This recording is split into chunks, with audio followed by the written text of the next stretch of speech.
Der er jo nogle børn, som måske ikke kan lide risalemang, men de fleste kan godt lide de her små kirsebær. Så vi tager en lagkagebund, hvor vi smører en lille smule af det her kirsebær ud på.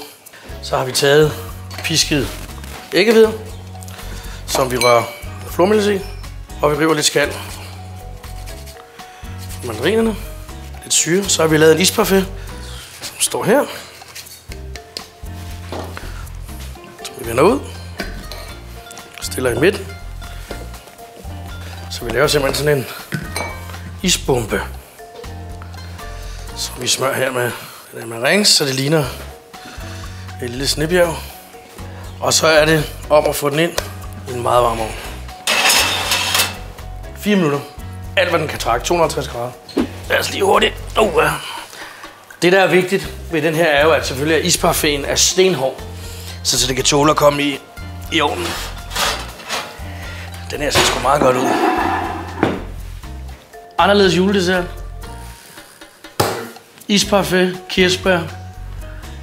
En dejlig marengs med mandarinskal. Glædelig jul.